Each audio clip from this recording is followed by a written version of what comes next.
William Peterson, an American architect working in Shanghai, was in the middle of erecting one of the planet's tallest structures when construction had to be paused for a major redesign because of a simple change from a circle to a square.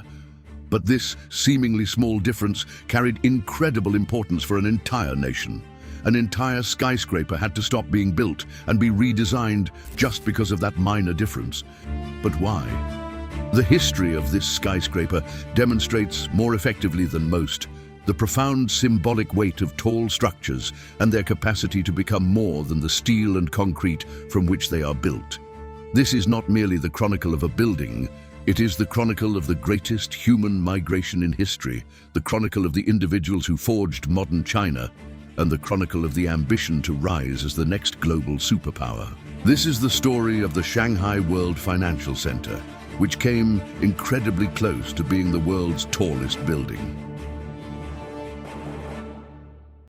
Television studios broadcasting and 91,000 spectators seated in Beijing's National Stadium. The lights dimmed for the celebration to commence. The China of the 21st century has never been a nation that avoids making bold statements, nor has it been hesitant to construct a vast number of massive buildings. In just 20 years, China erected over 8 times the quantity of skyscrapers that America did in a full century. Today, the nation boasts more than 3,300 skyscrapers standing at 150 meters or taller, while the United States has fewer than 900. 5 of the world's 10 tallest buildings are located in China. So why doesn't China claim the title for the absolute tallest?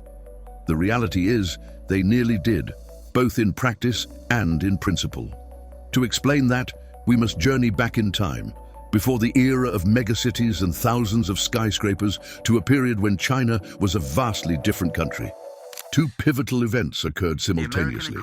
The American economy plummeted in the most severe drop in Wall Street's history, and China's economy began to surge. In the United States, it was dubbed Black Monday. The Dow Jones fell by 22% in a single day, erasing $1.7 trillion from the global economy. In the sluggish economic climate following the 1987 stock market crash and the subsequent savings and loan crisis, real estate investment in the US had all but evaporated. Consequently, major firms began seeking new markets for business, and China was unmistakably rising as one of those vibrant economies. While a large portion of the world struggled in the wake of Black Monday, China was experiencing a boom. The nation was opening its doors to international trade as rural farmers and laborers flocked to its cities on an unprecedented scale.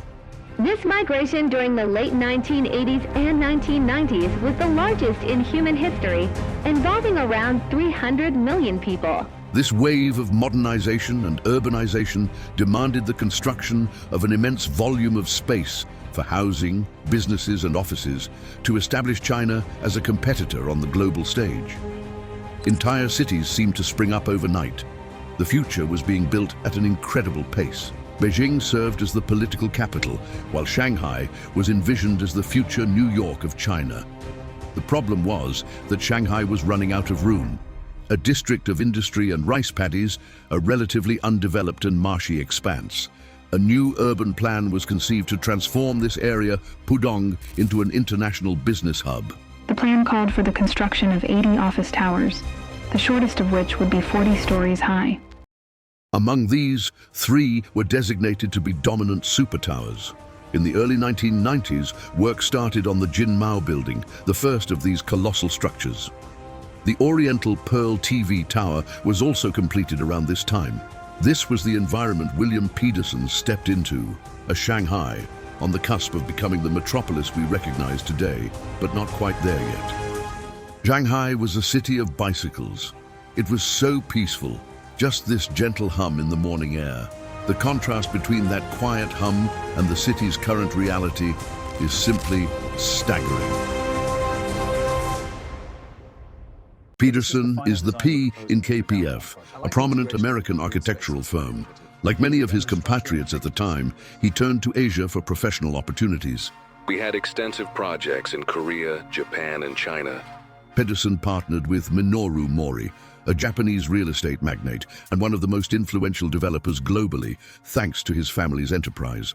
Mori spent considerable time negotiating with the city officials. Once those negotiations were settled, we began our work. The partnership was mutually beneficial. Peterson needed projects, and Mori required experts in skyscraper design. The Jinmao building, rising just across the street from Pedersen's future project, offered a glimpse of what a Chinese super-tall could be. Designed by fellow American architect Adrian Smith, it was inspired by traditional Chinese pagodas. But I wanted something different for this tower. The architectural world was shifting away from the postmodernism of the 1980s toward a neo-futurism style. Postmodernism had been characterized by playful references to other architectural styles, a reaction to the stark minimalism of the mid-20th century. It was eclectic and bold. Neo-futurism, in turn, can be seen as a reaction against postmodernism, emphasizing seamless flowing forms, clean lines and smooth surfaces. It was a style filled with optimism, looking toward the future. Back at the design stage, Peterson deconstructed the skyscraper to its core principles. What is the fundamental purpose of a skyscraper? The answer is in its name. It reaches for the sky. The concept involved two primary symbols. One was a square prism representing the Earth. The other was a symbol for the heavens, a circular disc, like a flattened donut with a hole in the center. The interplay between these two forms created an architectural dialogue between weight and lightness. Peterson merged these two shapes, the square prism of the Earth and the celestial disc, to define his skyscraper's form. A circle was the logical choice for the opening. It was aesthetically elegant and carried deep cultural resonance, evoking not only the ancient Chinese symbol for heaven, but also the traditional moon gates found in Chinese gardens. The void at the top also had a practical advantage. It would disrupt wind forces, allowing air to pass through and enhancing the building's stability during severe storms. The building is specifically oriented in relation to the Oriental Pearl TV tower. Its upper floors are perfectly perpendicular to the tower's axis, designed to be its conceptual negative. By all measures, a circle was the perfect solution. The plans were submitted in 1993, followed by a somewhat unconventional review process. Once the building plans were submitted, a review panel was convened. 14 professors of architecture were each allotted just 30 minutes to present their feedback on the design. They delivered their critiques in Chinese, which were then translated into Japanese for Mori and finally into English for Peterson. I will never forget that meeting. I had presented this building to everyone, and the feedback had been universally positive. So, when the first critic, a very distinguished and motherly-looking elderly woman, began her review, her words were startling. She stood up and said, "This building may be acceptable, but it is by no means desirable." With that ominous piece of foreshadowing and no further explanation, the building received its approval. The foundation piles were driven into the ground, and by 1995, the project was moving forward at full speed. Then in 1997, Asia was struck by its own financial crisis. Skyscrapers are always a reflection of the economy. China and other regional powers were ascending, but then they experienced their own recession after 1997. The roaring paper tiger began to retreat, and construction paused for several years, directly affecting the Shanghai World Financial Center. When work finally resumed near the end of 2001, the global landscape had transformed. The Petronas Towers in Malaysia were complete, claiming the title of the world's tallest building. Construction had also begun on the next record holder, Taipei 101. The race to the top was no longer a contest between East and West, but was now concentrated firmly in Asia. Another major world event had also imbued skyscrapers with even greater symbolic significance. The resumption of work on the Shanghai World Financial Center occurred after 9/11. The immense tragedy of the World Trade Center's destruction led many to believe that the era of skyscrapers was over. That was a common prediction worldwide. Yet, the global ascent of skyscrapers continued with hardly a pause. Skyscrapers remained essential for any major city, and not even tragedy could halt their construction. However, the public was now watching them more intently than ever. The events of 9/11 prompted a complete overhaul of China's building codes, including the mandatory addition of refuge floors, a safety feature still not standard in America. The Shanghai World Financial Center also underwent changes. It was redesigned to be even taller, adding 32 meters to its original height. But there was a significant challenge. The existing foundations were engineered for the original, smaller structure, not the new, taller and wider design. The structural plan was based on the load-bearing capacity of the piles already in the ground. Mr. Mori wanted to increase both the building's width and its height by 40 meters. The engineer tasked with this new design was Les Robertson, the same structural engineer behind the World Trade Center. Les, a brilliant engineer and a dear friend, devised a solution that met the client's new requirements. The building's height and width could be increased, but this necessitated reducing its total weight by 10% to remain compatible with the existing foundations. To achieve this, Robertson re-engineered the entire structural system. He introduced a diagonal brace frame supplemented by outrigger trusses. The strength of this new frame allowed for thinner concrete walls in the building's core, where elevators, stairwells, and utilities are housed. This, in turn, permitted a reduction in the weight of the structural steel in the perimeter walls. This revision proved beneficial for everyone involved. It made construction cheaper and faster, and I was able to elegantly integrate the new outrigger trusses into the building's aesthetics. The new structural design also reduced the number of interior columns, offering unobstructed panoramic views of Shanghai. With these challenges resolved, construction moved forward, but the city's residents were watching closely. Soon, Peterson's team faced another major hurdle: public outrage. A newspaper column appeared with the headline, Japanese developer marches into Shanghai with a flag held high. Honestly, the thought had never crossed our minds. But cultural sensitivity is a powerful and extraordinary force. The Chinese public turned against the tower. They interpreted the circular void as a symbol of the Japanese flag, planted on their skyline by a Japanese developer. The memory of Japan's occupation of Shanghai and large parts of China during World War II was still raw. Mr. Mori summoned me to a morning meeting in Tokyo with Shanghai's deputy mayor. The deputy mayor explained that it was the anniversary of the end of the war, a time of great sensitivity in China. He asked if we could please do something about the design. Initially, Peterson tried to preserve his design by adding a bridge across the opening to break up the circle and make it look less like a flag.